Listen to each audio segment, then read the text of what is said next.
ములుగు జిల్లా కేంద్రంలో తెలంగాణ ఆవిర్భావ దినోత్సవ వేడుకలు ఘనంగా జరిగాయి. మంత్రి సీతక్క పోలీసుల గౌరవ వందనం స్వీకరించి జాతీయ జెండాను ఆవిష్కరించారు.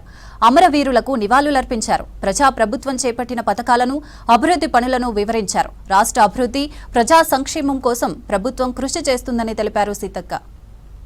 వివిధ శాఖల సమన్వయంతో గ్రామ స్థాయి నుంచి రాష్ట్ర స్థాయి వరకు అన్ని సమస్యలను పరిష్కరించడమే ఈ కార్యాచరణ ముఖ్య ఉద్దేశంతో ముందుకు సాగుతుంది. ఇందులో భాగంగానే 99 రోజులలో ప్రధాన 10 అంశాలుగా విభజించి మొత్తం 5 దశలలో పగడ్బందీగా అమలు చేస్తుంది.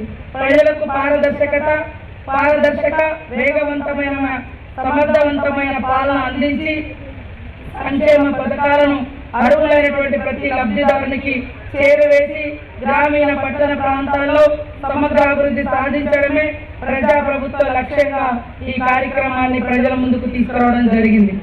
ఇందులో భాగంగా పరిశుభ్రత కార్యక్రమాలు, పెండింగ్ ఫైళ్ల క్లియరెన్స్ డ్రైవ్ నిర్వహించబడినవి. ఆరోగ్యము, రహదారి భద్రత, సంక్షేమం, విద్య, వ్యవసాయం తదితర శాఖల ఆధ్వర్యంలో ప్రజలకు ఉపయోగపడే వివిధ అవగాహన కార్యక్రమాలు, సేవా కార్యక్రమాలు నిర్వహించబడినవి.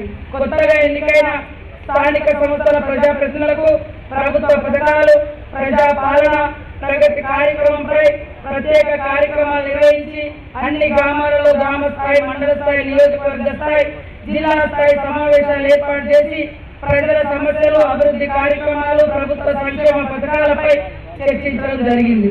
రాష్ట్రంలోనే వినూత్నంగా మొట్టమొదటిసారి ములుగు జిల్లాలో గ్రామాల్లోనే జిల్లా యంత్రాంగం కొలువు తీరే విధంగా ప్రత్యేక ప్రజా దర్బార్ కార్యక్రమానికి శ్రీకారం చుట్టి ప్రజల సమస్యలను స్థానికంగా వెంటనే పరిష్కరించడం కొరకు వెంకటాపురం, ములుగు, మంగపేట, ఏటునాగారం, కన్నాయగూడెం మండలాల్లో ఇప్పటి వరకు 50 గ్రామ పంచాయతీలలో ప్రత్యేక ప్రజా దర్బార్ నిర్వహించి దరఖాస్తుదారుల నుంచి అర్జీలను స్వీకరించడం జరిగింది.